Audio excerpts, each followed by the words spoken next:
our loved ones. We have been forced to adapt to a new way of living in a short space of time. As we enter the 5th week of an unprecedented nationwide lockdown, and as we look to the future, we should remember why we are here. The novel coronavirus, which was identified in the Chinese city of Wuhan in December last year, has spread rapidly across the world.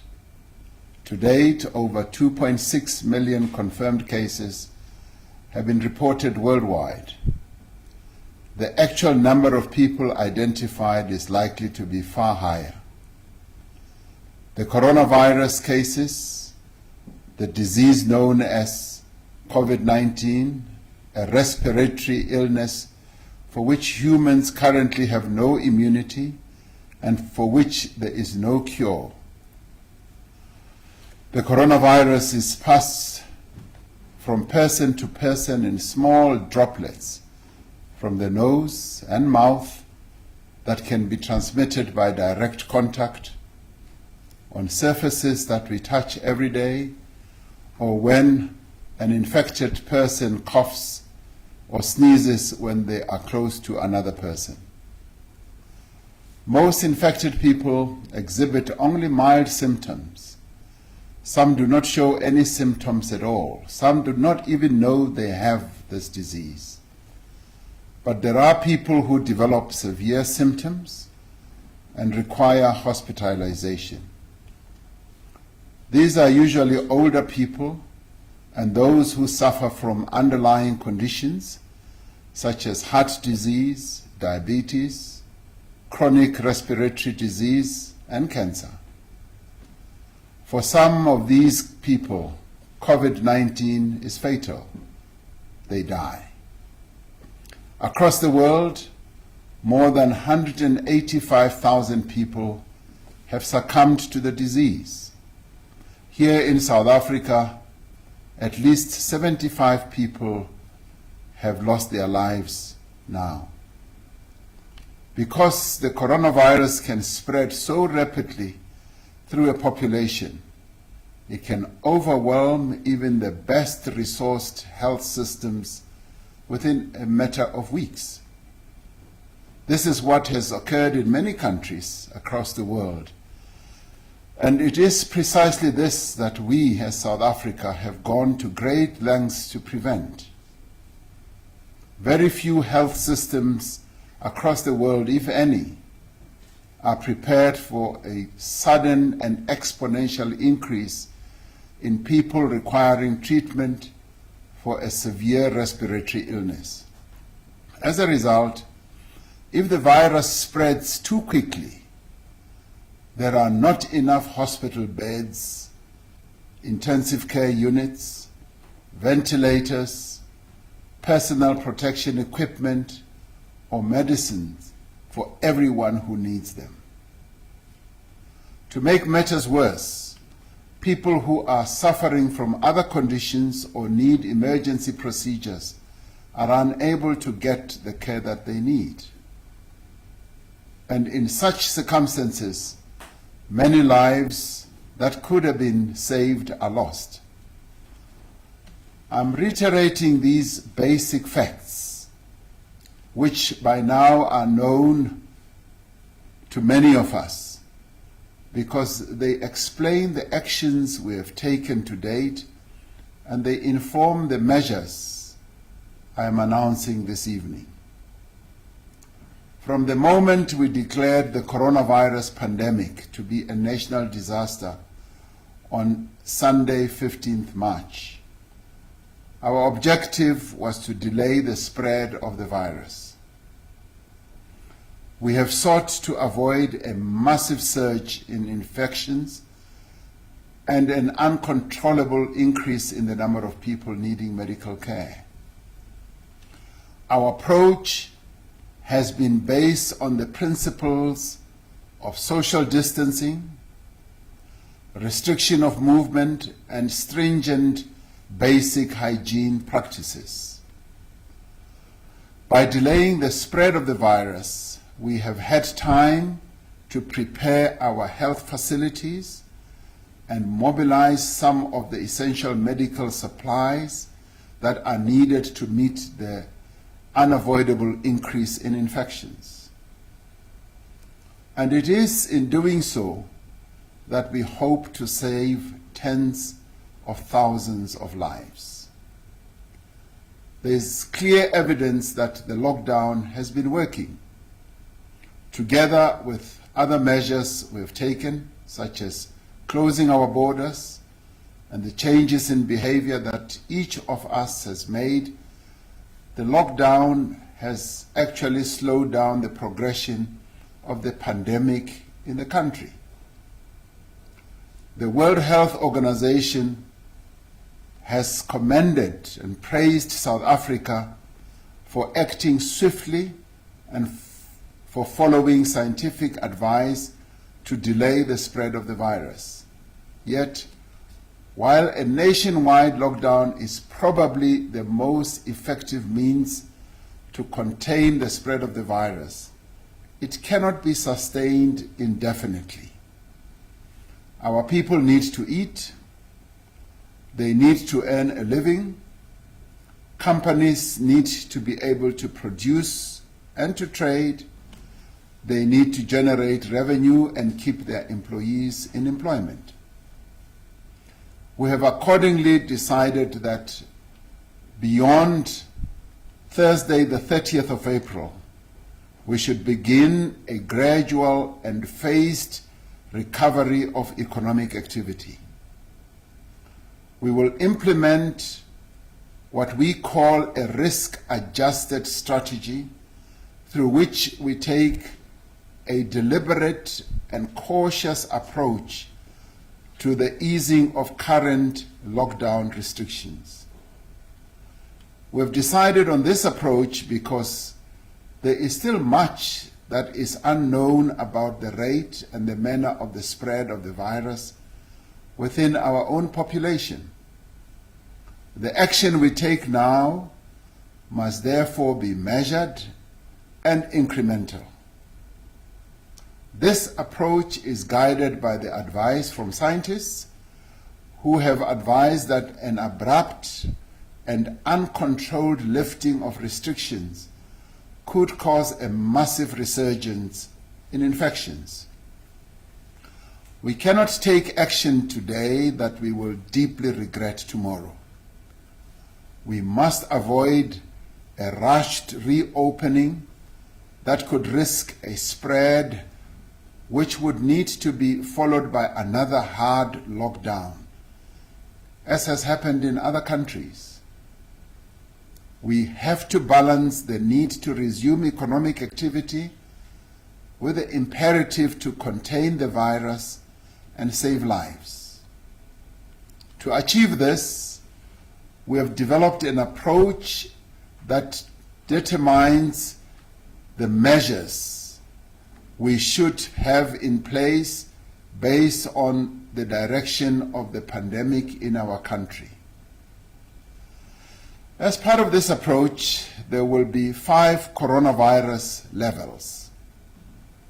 The first level is what we call level 5, which means that drastic measures are required to contain the spread of the virus to save lives.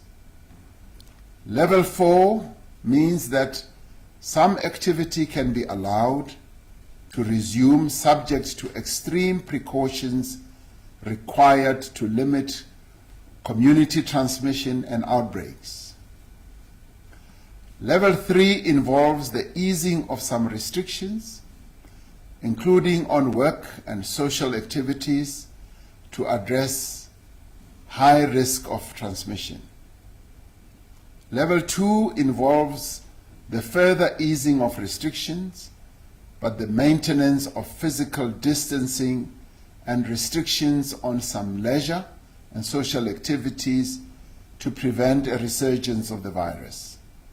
Level 1 means that most normal activity can resume with precautions and health guidelines followed at all times. To ensure that our response to the pandemic can be as precise and targeted as possible, there will be a national level and separate levels for each province, district, and metro in the country. We are currently at level 5, which requires a full national lockdown to contain the spread of the virus. This is the highest level of lockdown and was imposed when drastic action was necessary to curb transmission. The National Coronavirus Command Council will determine the level based on an assessment of the infection rate and the capacity of our health system to provide care for those who need it. We have undertaken a detailed exercise to classify the different parts of the economy according to the risk of transmission in that sector, the expected impact of the lockdown, the economic contribution of the sector, and the effect on livelihoods. Our ministers will provide a detailed briefing on the classification of industries and how each is affected at each level. We will give all industry bodies an opportunity to consider these details and, should they wish, to make submissions before new regulations are gazetted, they are free to do so. The National Coronavirus Command Council met earlier today and determined that the National Coronavirus Alert level will be lowered from level 5 to level 4, with effect from Friday, the 1st of May. This means that some activity will be allowed to resume subject to extreme precautions to limit community transmission and outbreaks. Some businesses will be allowed to resume operations under specific conditions. Every business will have to adhere to detailed health and safety protocols to protect their employees, and workplace plans will have to be put in place to enable disease surveillance and prevent the spread of infection. All businesses that are permitted to resume operations will be required to do so in a phased manner. First, preparing the workplace for a return to operations, followed by the return of the workforce in batches of no more than 1/3 of their workforce.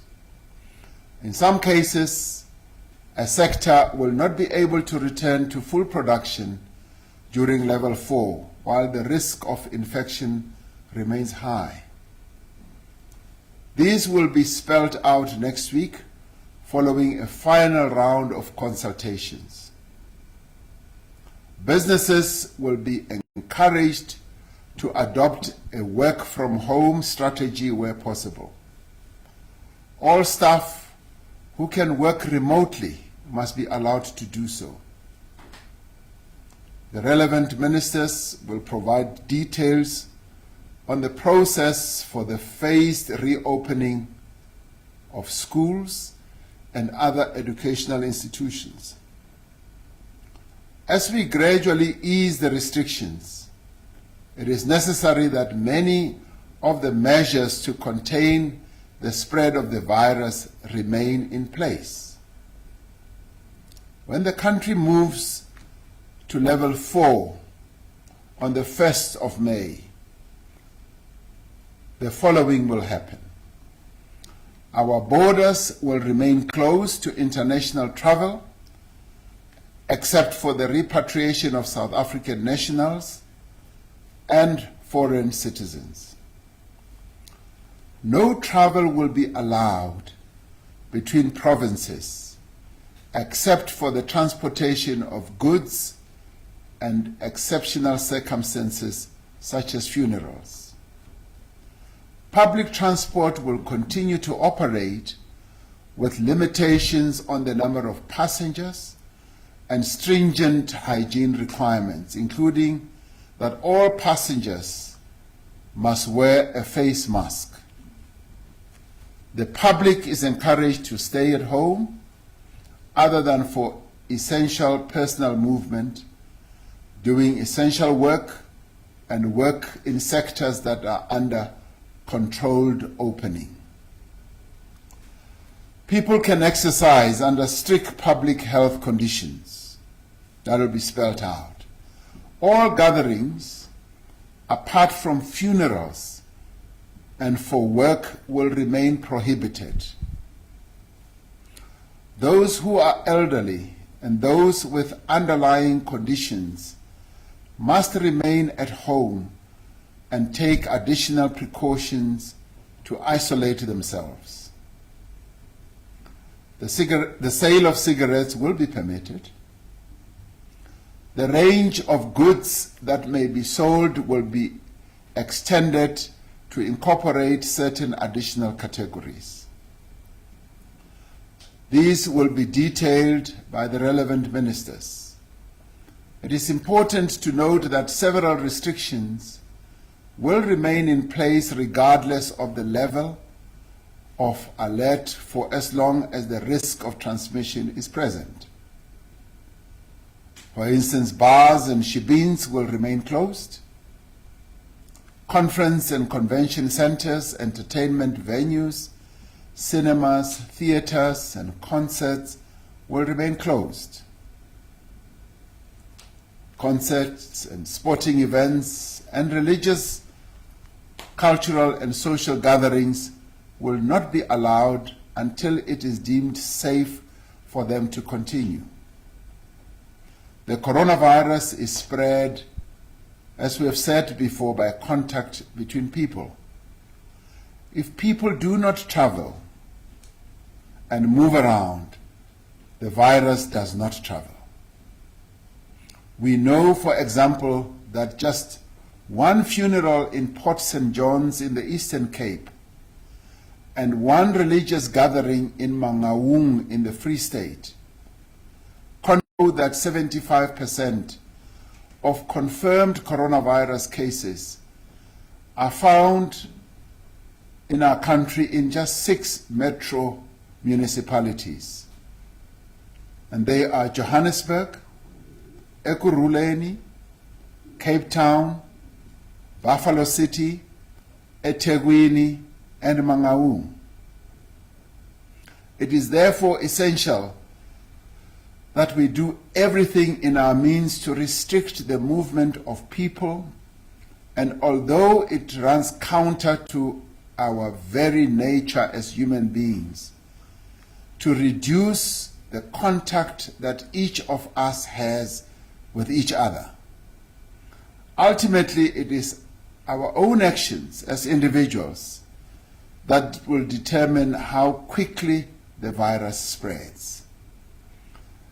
If we all adhere to instructions and follow public health guidelines, we will keep the virus under control and will not need to reinstate the most drastic measures.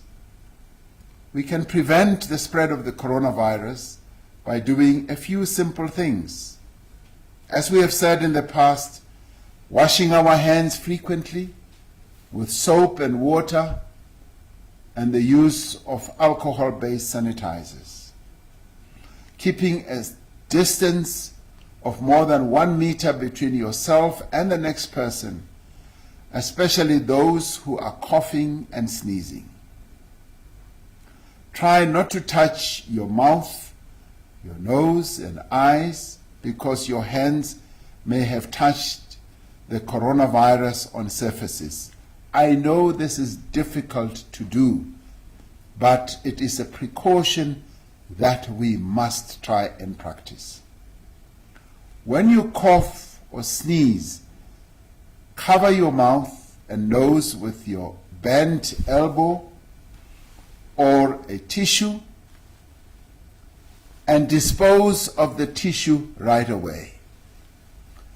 As we begin the easing of lockdown restrictions from the beginning of May, we are calling on all South Africans to wear a face mask whenever you leave home.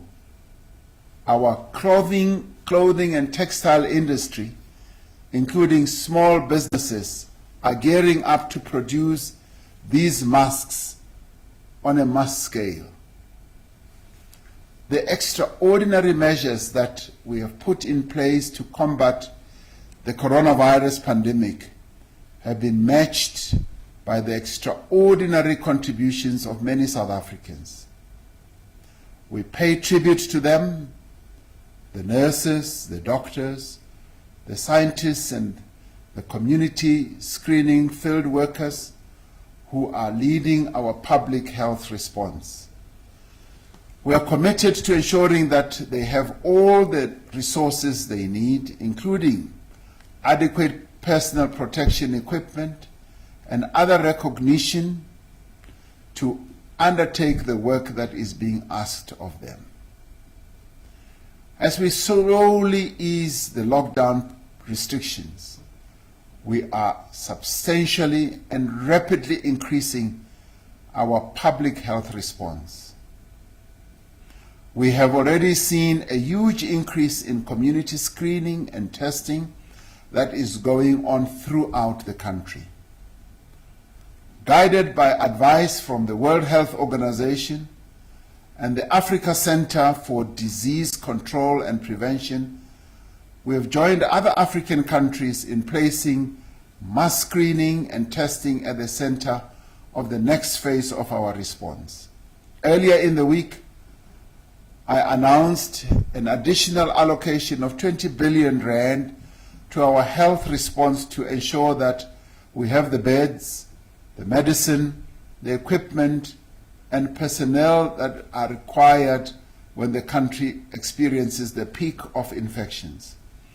This evening, I also want to pay tribute to those who are providing essential services and goods, the truck, taxi, bus, and train drivers, the workers on our farms, in stores, at power stations, at water plants, at petrol stations, in the banks, in call centers, law enforcement officials, and security personnel.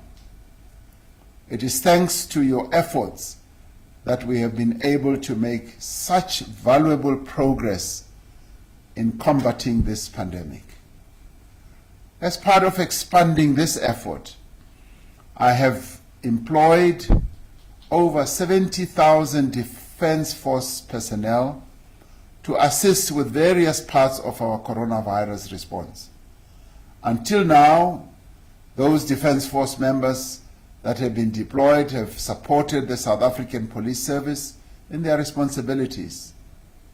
They will continue to do so, but they will also be providing assistance in other essential areas, such as the provision of water supply, infrastructure, maintenance, and health services. This is a crucial moment in our struggle against the virus. It is a time for caution.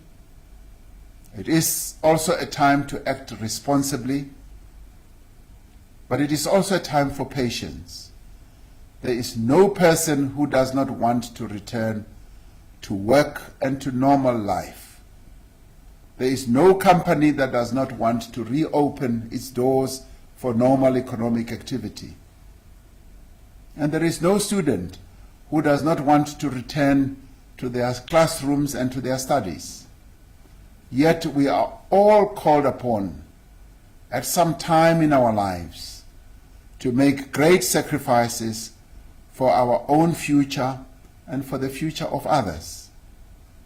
There are times when we must endure hardship and difficulty so that we can enjoy freedom and prosperity into the future. During the past 5 weeks, we have demonstrated to the entire world what a nation can achieve with courage, determination, and solidarity. We must not give up now. I'm asking you to stay strong and focused. I'm asking you to remain united. Let us continue staying at home. Let us continue staying safe. And thank you for all that you have done and continue to do. May God continue to bless South Africa